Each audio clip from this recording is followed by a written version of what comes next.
Selamat pagi, apa kabar pemirsa dimanapun Anda berada. Berjumpa lagi dalam program TVR 09 bersama saya Zia Ulbar dan juga rekan saya. Tentu saja bersama saya Angga Naktar ini pemirsa, dan dalam 30 menit ke depan kami akan sajikan kepada Anda sejumlah berita nasional khususnya dari sudut pandang DPR RI sebagai referensi Anda dalam memahami dinamika politik, hukum, ekonomi, sosial, dan juga budaya yang ada di Indonesia.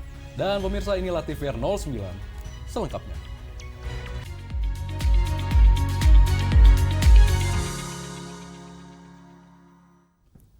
Komisi 2 DPR RI dorong Kementerian Dalam Negeri dan pejabat kepala daerah untuk mengawal proses pilkada agar berjalan jujur, adil, dan tanpa politik uang. Komisi 2 DPR RI menekankan pentingnya kelancaran pelaksanaan Pilkada serentak 2024 untuk mendukung demokrasi yang berkualitas.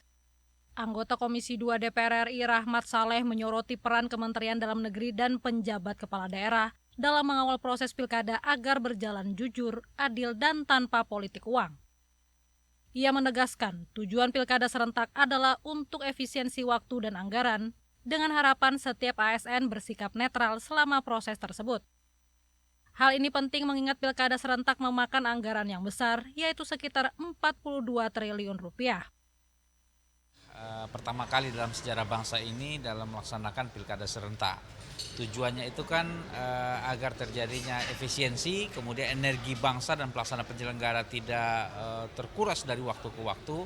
Maka ruhnya adalah pilkada serentak ini dilakukan untuk peningkatan kualitas, kemudian efektivitas pelaksanaan pemilihan kepala daerah. Oleh karena itu, karena ini adalah pertama, tentu kita berharap dan memandang di Komisi 2 ini peran Mendagri sangat penting di sini. Karena apa? Yang pertama, itu hampir di setiap daerah itu ada PJ, penanggung jawab, baik itu gubernur maupun bupati wali kota. Tentu kehadiran mereka itu di daerah kita harapkan mereka profesional, kemudian melaksanakan fungsi dan tugasnya untuk mengawal demokrasi secara baik dan benar. Rahmat menambahkan pelaksanaan pilkada yang adil dan transparan diharapkan menghasilkan pemimpin yang berintegritas dan mampu membawa kemajuan bagi daerah serta bangsa secara keseluruhan. Ajib dan Edo, TVR Parlemen melaporkan. DPR RI tegaskan penanganan judi online harus dilakukan dengan lebih serius dan intensif untuk mencegah dampak buruk seperti kasus pencarian ataupun kekerasan di mana yang dipicu oleh kecanduan judi online. Komisi 1 DPR RI menegaskan judi online harus segera diberantas karena telah menjadi ancaman serius terhadap kesejahteraan masyarakat, terutama dari segi keuangan dan kesehatan mental. Anggota Komisi 1 DPR RI Syamsu Rizal mengatakan, Kementerian Komunikasi dan Digital telah menutup lebih dari 260.000 situs judi online dalam waktu singkat. Dengan dukungan dari Kapolri yang baru-baru ini juga mengekstradisi 2 pelaku besar judi online. Syamsu Rizal mengatakan, penanganan judi online ini harus dilakukan dengan lebih serius dan intensif untuk mencegah dampak buruknya seperti kasus perceraian atau kekerasan yang dipicu oleh kecanduan judi online. Ibu Menteri berkomitmen kuat untuk merealisasikan harapan kita semuanya, terutama harapan masyarakat Indonesia, dan beliau tunjukkan dengan menutup 187.000 situs dalam 10 hari, kemudian pada tanggal 9 sampai 11 kemarin itu ditambah lagi dengan kurang lebih 60.000 situs. Dan alhamdulillah kemarin Bapak Kapolri juga dalam rapat kerja dengan Komisi 3 melaporkan bahwa ada 2 cukong judi yang sudah diekstradisi. Karena ini bukan hanya sekadar menghukum atau menangkap orang yang telah membuat bangsa Indonesia ada yang merugi, tetapi lebih dari itu harapan masyarakat itu adalah ketahanan sosial Indonesia itu juga salah satu kontribusinya adalah karena praktek judi online tadi. Persoalan ini harus segera diselesaikan secara lintas sektoral, mengingat dampaknya yang meluas dan mengkhawatirkan, termasuk keterlibatan anak-anak, kerugian finansial, serta konflik keluarga. Samuel dan Julian, TVR Parlemen melaporkan. Jelang Pilkada serentak 27 November mendatang, DPR RI tekankan netralitas kepala daerah dan aparatur sipil negara. Akan kami hadirkan informasi selengkapnya usai jeda berikutnya. Tetap bersama kami di TVR 09.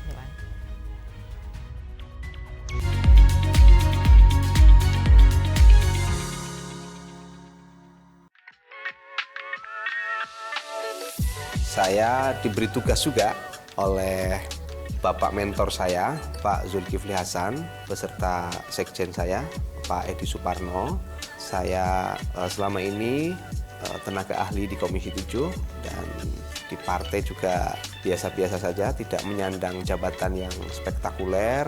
Saya hanya membantu hal-hal yang bersifat spesifik apabila dibutuhkan.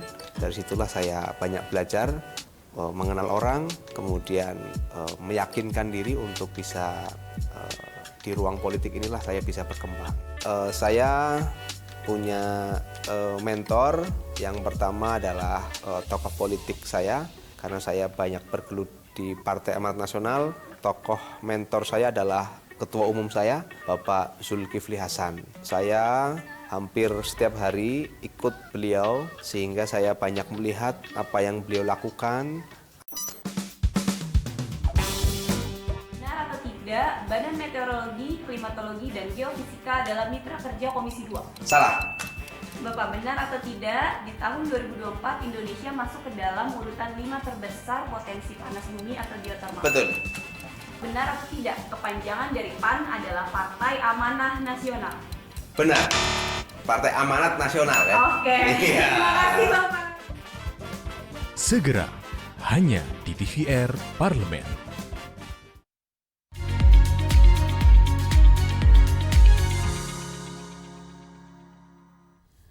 Kembali bersama kami di TVR 09. DPR RI tekankan pilkada yang aman, damai, serta minim konflik sosial merupakan dampak dari sikap netral seluruh pemangku kepentingan yang terlibat dalam pilkada. Menjelang hari pemungutan suara pilkada serentak pada 27 November mendatang, Komisi 2 DPR RI menegaskan seluruh kepala daerah baik di tingkat provinsi maupun kabupaten kota, serta KPU dan Bawaslu selaku penyelenggara pemilu harus menunjukkan sikap netral untuk mewujudkan pemilu yang aman dan damai. Hal tersebut diungkapkan Wakil Ketua Komisi 2 DPR RI Arya Bima saat memimpin tim kunjungan kerja ke Kota Semarang, Jawa Tengah. Arya mengatakan pilkada yang aman, damai, serta minim konflik sosial merupakan dampak dari sikap netral seluruh pemangku kepentingan yang terlibat dalam pilkada. Penyelenggara, pelaksana, pejabat gubernur, wali kota, bupati akan pada posisi netral. Karena damai tidaknya Jawa Tengah di dalam pilkada ini merupakan suatu akibat netralitas daripada penyelenggara, pelaksana, dan pejabat. Kalau terjadi kekalahan atau kemenangan itu hal yang biasa. Hal yang sudah ada di 5 kali pilkada langsung. Nah, tapi kalau kekalahan itu akibat ketidakadilan aparat atau ketidakadilan penyelenggara pemilu atau ketidakadilan ASN, pasti akan berakibat pada ketegangan konflik yang cukup itu menjadi potensi keresahan dan kerusuhan.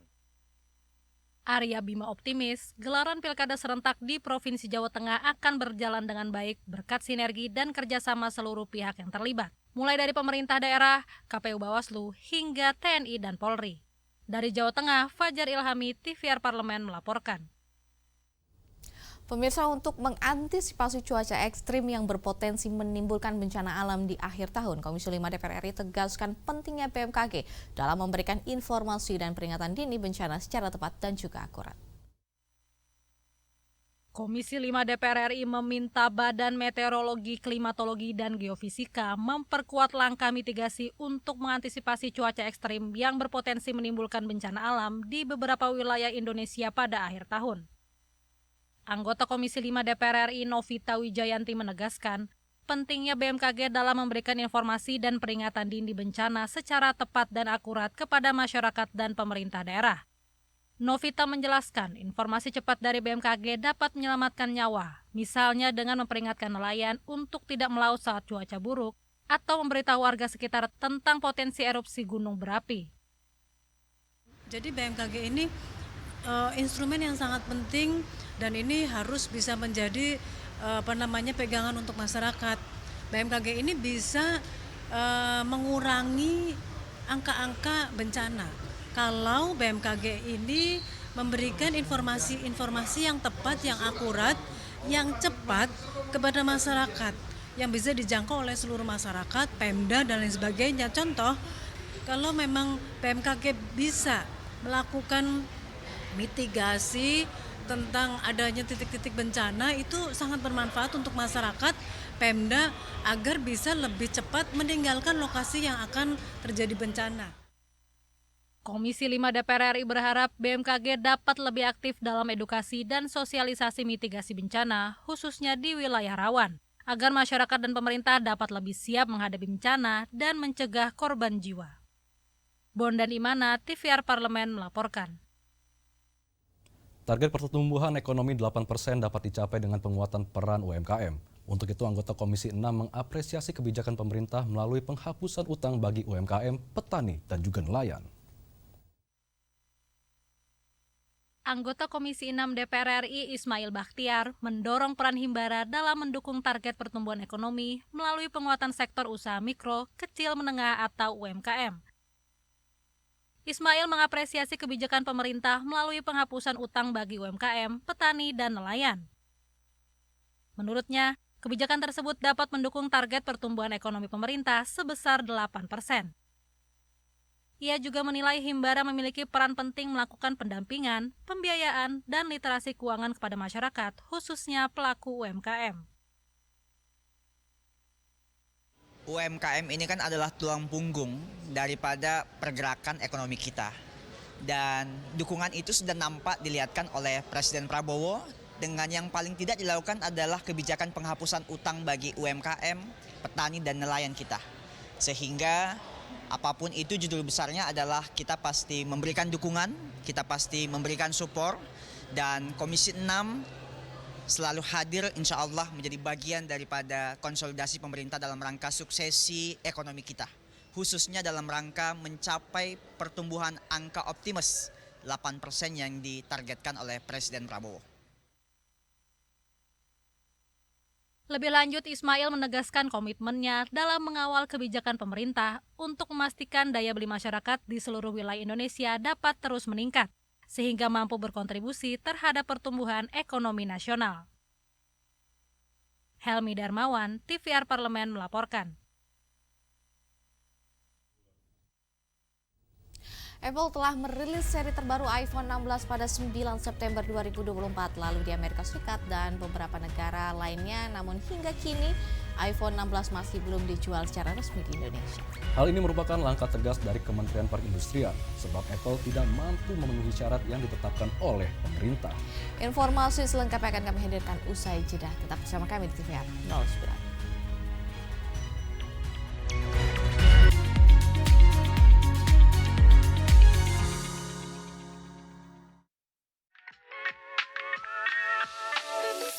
Saya diberi tugas juga oleh Bapak mentor saya, Pak Zulkifli Hasan, beserta Sekjen saya, Pak Edi Suparno. Saya selama ini tenaga ahli di Komisi 7 dan di partai juga biasa-biasa saja, tidak menyandang jabatan yang spektakuler. Saya hanya membantu hal-hal yang bersifat spesifik apabila dibutuhkan. Dari situlah saya banyak belajar, mengenal orang, kemudian meyakinkan diri untuk bisa di ruang politik inilah saya bisa berkembang. Saya punya mentor, yang pertama adalah tokoh politik saya, karena saya banyak bergelut di Partai Amanat Nasional. Tokoh mentor saya adalah Ketua Umum saya, Bapak Zulkifli Hasan. Saya hampir setiap hari ikut beliau sehingga saya banyak melihat apa yang beliau lakukan. Benar atau tidak, Badan Meteorologi, Klimatologi, dan Geofisika adalah mitra kerja Komisi 2? Salah. Bapak, benar atau tidak, di tahun 2024 Indonesia masuk ke dalam urutan 5 terbesar potensi panas bumi atau geotermal? Betul. Benar atau tidak, kepanjangan dari PAN adalah Partai Amanah Nasional? Benar. Partai Amanat Nasional ya. Oke. Iya. Terima kasih Bapak. Segera hanya di TVR Parlemen.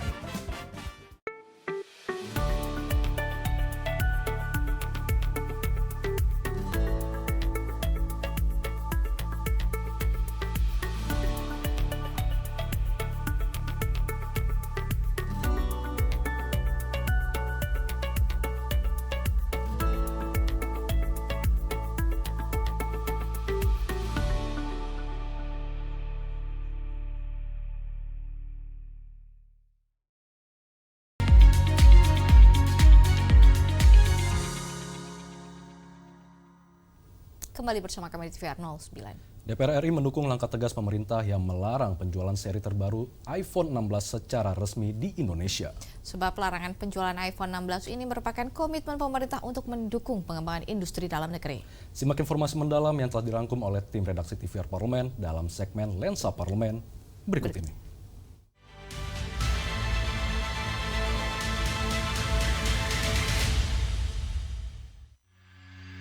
Pembaharuan teknologi telepon seluler selalu menjadi perbincangan hangat masyarakat dunia, termasuk Indonesia. Kini Apple telah merilis seri terbaru iPhone 16 pada 9 September 2024 lalu di Amerika Serikat dan beberapa negara lainnya. Namun, hingga saat ini, iPhone 16 masih belum dijual secara resmi di Indonesia karena Apple belum mendapatkan izin penjualan produk dari Kementerian Perindustrian. Hal ini dilatar belakangi karena Apple tidak mampu memenuhi syarat yang ditetapkan pemerintah, yaitu tingkat komponen dalam negeri dan tidak terlaksananya komitmen investasi. Dalam hal ini, DPR RI mendukung langkah tegas pemerintah yang melarang penjualan seri terbaru iPhone 16 secara resmi di Indonesia. Diketahui untuk memenuhi syarat TKDN dan izin penjualan, suatu produk impor harus memiliki paling sedikit 40% komponen yang diproduksi dalam negeri. Kalau memang tidak memenuhi aturan ya harus diberi sanksi, ya kan, harus dibeli, ya nggak boleh masuk lagi sampai mereka memenuhi aturan yang sudah ditetapkan. Kalau kita aturan produk kita aja kalau ke luar negeri banyak sekali, masa barang-barang orang bebas masuk ke negara kita. Sebelum mereka memenuhi persyaratan yang ada, ya saya sepakat dengan apa yang dilakukan oleh Kementerian Perindustrian. Kalau tidak memenuhi peraturan, ya nggak boleh masuk. Lebih lanjut, DPR RI menilai pelarangan penjualan iPhone 16 ini merupakan komitmen pemerintah untuk mendukung pengembangan industri dalam negeri. Kecenderungan perusahaan asing yang hanya menjadikan Indonesia sebagai pasar tanpa disertai dengan komitmen investasi dalam proses produksi dalam negeri tidak sejalan dengan misi Kabinet Merah Putih yang ingin menjadikan Indonesia sebagai negara produsen dan berdampak pada peningkatan pendapatan negara. Sebetulnya Indonesia ini bagaimana supaya bisa jangan dipandang sebelah mata oleh perusahaan-perusahaan asing ya. Tentunya isunya yang berkembang adalah bagaimana perusahaan asing tersebut tidak mau berinvestasi di Indonesia dan kita hanya dianggap market ya. Nah, kalau misalkan kita disepelekan oleh investor asing ya dengan mengenai iPhone ini hanya investasi yang tidak begitu besar tapi iPhone bisa masuk. Nah, ini bagaimana ini cita-cita dari bangsa kita karena ini akan mempengaruhi bagaimana Indonesia ini akan berkembang secara ekonomi, secara industri ke depan. Guna menindaklanjuti 9.000 unit iPhone seri terbaru yang sudah masuk ke wilayah Indonesia, Kementerian Perindustrian akan menonaktifkan IMEI iPhone 16 yang masuk melalui barang bawaan penumpang. Selain itu, pemerintah juga akan memperketat proses hukum bagi pihak yang menjual atau mengiklankan seri iPhone 16 di marketplace.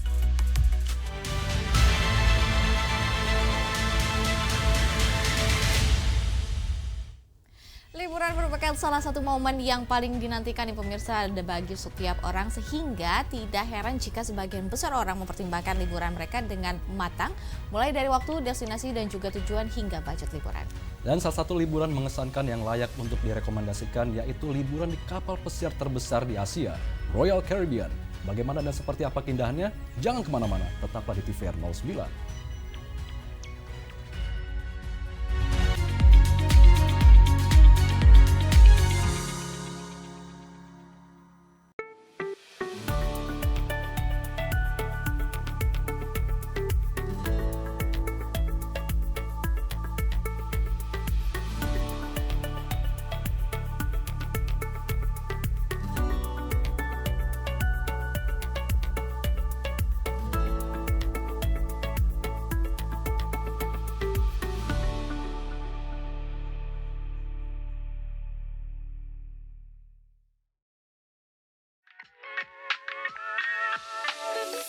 Saya diberi tugas juga oleh Bapak mentor saya, Pak Zulkifli Hasan, beserta Sekjen saya, Pak Edi Suparno. Saya selama ini tenaga ahli di Komisi 7 dan di partai juga biasa-biasa saja, tidak menyandang jabatan yang spektakuler. Saya hanya membantu hal-hal yang bersifat spesifik apabila dibutuhkan. Dari situlah saya banyak belajar mengenal orang, kemudian meyakinkan diri untuk bisa di ruang politik inilah saya bisa berkembang. Saya punya mentor, yang pertama adalah tokoh politik saya, karena saya banyak bergelut di Partai Amanat Nasional. Tokoh mentor saya adalah Ketua Umum saya, Bapak Zulkifli Hasan. Saya hampir setiap hari ikut beliau, sehingga saya banyak melihat apa yang beliau lakukan. Benar atau tidak, Badan Meteorologi, Klimatologi, dan Geofisika adalah mitra kerja Komisi 2? Salah. Bapak, benar atau tidak, di tahun 2024 Indonesia masuk ke dalam urutan 5 terbesar potensi panas bumi atau geotermal? Betul. Benar atau tidak, kepanjangan dari PAN adalah Partai Amanah Nasional? Benar. Partai Amanat Nasional ya. Oke. Iya. Terima kasih Bapak. Segera hanya di TVR Parlemen.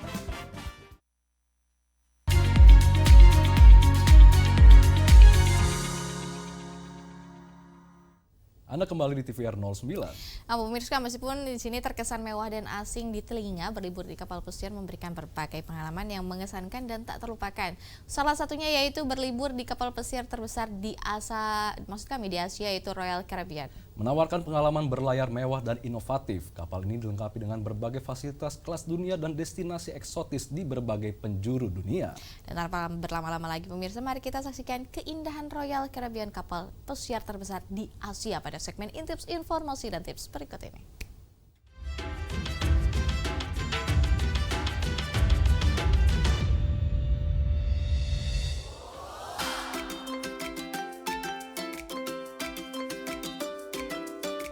Liburan sejatinya menjadi momen yang dinantikan setiap orang.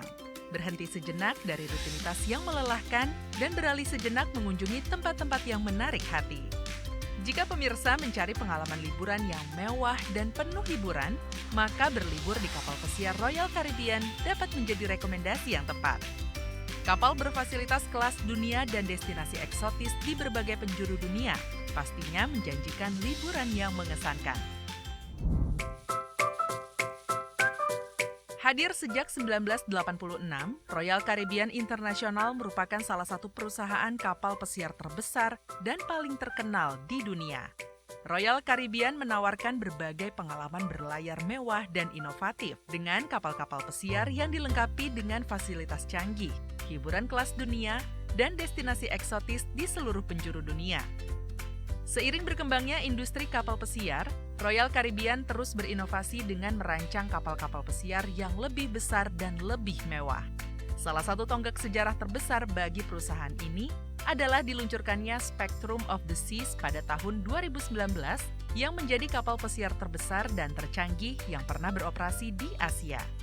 Dengan ukuran yang megah dan fasilitas yang luar biasa, kapal pesiar ini menawarkan pengalaman berlayar yang tak hanya mengesankan, tetapi juga penuh dengan petualangan dan kenyamanan. Kapal pesiar Spectrum of the Seas yang menjadi bagian dari armada Royal Caribbean merupakan kapal pesiar terbesar yang beroperasi di kawasan Asia. Dengan panjang lebih dari 347 meter dan kapasitas lebih dari 4.200 penumpang, kapal ini menyajikan berbagai fasilitas kelas dunia, membuat liburan di laut menjadi pengalaman yang sangat menyenangkan dan mengesankan. Para tamu dapat menikmati berbagai fasilitas yang belum pernah ada di kapal pesiar lainnya. Salah satunya yaitu North Star yang membawa penumpang ke ketinggian lebih dari 90 meter di atas permukaan laut, memberikan pemandangan luar biasa dari laut lepas dan keindahan kota-kota pelabuhan. Selain itu juga terdapat Ripcord by iFly, sebuah simulasi terjun payung yang memungkinkan pengunjung merasakan sensasi terbang tanpa harus meninggalkan kapal. Dilengkapi dengan 270, fasilitas Royal Caribbean Asia Spectrum of the Seas menyediakan kafe yang menyajikan panorama laut secara 270 derajat pada siang hari. Di malam hari, kafe ini berubah fungsi menjadi teater multidimensi dengan 6 layar yang menampilkan berbagai pertunjukan menarik. Royal Caribbean juga menawarkan berbagai pilihan kuliner yang menggugah selera. Mulai dari restoran fine dining hingga pilihan makanan internasional yang disajikan dengan konsep prasmanan atau a la carte. Ada lebih dari 15 restoran dan kafe di dalam kapal, dengan petualangan rasa yang tidak terlupakan. Tak hanya beragam fasilitas memukau yang menjadi daya tarik Spectrum of the Seas, namun juga terdapat berbagai pilihan aktivitas yang dapat dinikmati bersama keluarga. Mulai dari kolam renang yang luas, area hiburan keluarga, hingga pusat kebugaran yang lengkap menjadikan kapal pesiar ini tempat yang sempurna bagi semua usia. Royal Caribbean membawa konsep liburan mewah ke tingkat yang lebih tinggi, dengan layanan penuh perhatian dari awak kapal yang ramah dan profesional. Setiap aspek perjalanan dirancang untuk memastikan kenyamanan, keselamatan, dan kebahagiaan para tamu di seluruh perjalanan mereka. Selain fasilitas mewah, Spectrum of the Seas juga menawarkan berbagai pilihan destinasi eksotis di Asia, termasuk pelabuhan-pelabuhan populer di Jepang, Singapura, dan China.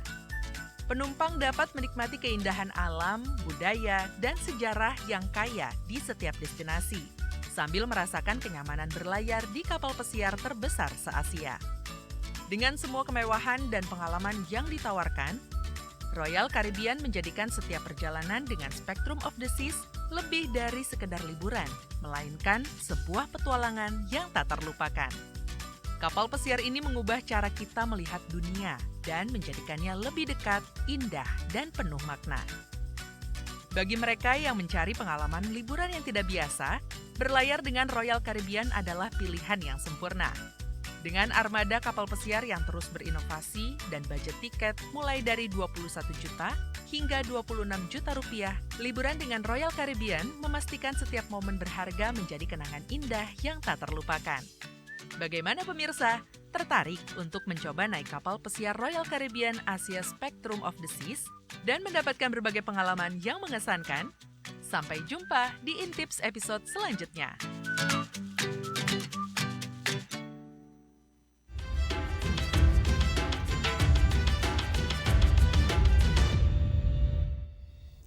Pemirsa TVR Parlemen, demikianlah TVR 09 edisi pagi ini. Segenap kru TVR Parlemen mengucapkan terima kasih telah menyaksikan TVR 09 pagi ini. Saya Anggun Oktarini dan juga rekan Saya Zia Ulbar, sampai jumpa di TVR 09 selanjutnya.